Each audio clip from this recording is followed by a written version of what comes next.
But first, congressional leaders are calling for President Trump to be, quote, condemned forcefully. This after his post on social media saying some Democratic lawmakers who urged members of the military to disobey illegal orders should be arrested. The president then went on to say they should face the death penalty for what he called seditious behavior. White House Press Secretary Caroline Leavitt walked back part of the comments, saying the president does not actually want to see members of Congress executed. I want to bring in CBS News congressional correspondent Caitlin Huey-Burns for us. Caitlin, happy Friday to you. What are you hearing from lawmakers today about the president's comments?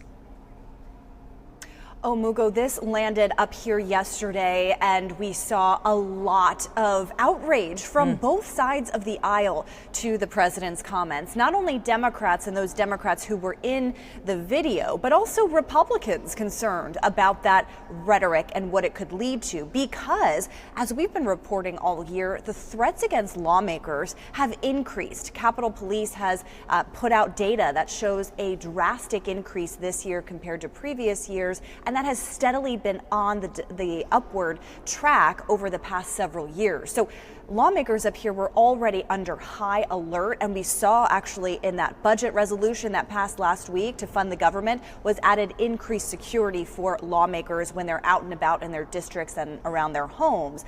So many lawmakers up here expressed that concern and said that the president shouldn't talk like that. And also what was notable to me, what stood out to me, was from Senator Chris Murphy of Connecticut, a Democrat, who said, look, we all have kids. You know, this isn't something that necessarily only affects us, but also families. And in those threat assessments that we get from Capitol Police, the threats are also made against families as well of these lawmakers. Oh yeah, that's an important part to think about as well, because I didn't consider their family members, kids, spouses could also be affected by a threat like that. Wow. Caitlin, what are the unlawful orders that may have sparked these Democrats to put out this message in the first place? And also, can you explain what the oath of enlistment says? That's right, Mugo. Everyone who joins the military takes an oath to uphold and defend the Constitution and follow the commands from the Commander-in-Chief.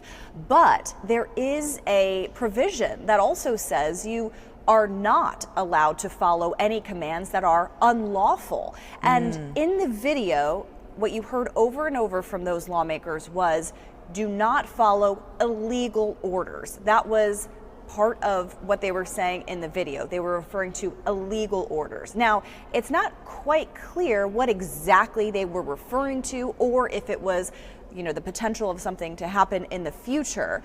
But that was a significant phrase there. And they are now, of course, under this high alert and also defending what they said in the video. But as you mentioned, the White House has taken this to another level, of course, with the president's own rhetoric there, but also White House Press Secretary Caroline Leavitt also defending the president's remarks and saying, you know, kind of continuing on with it.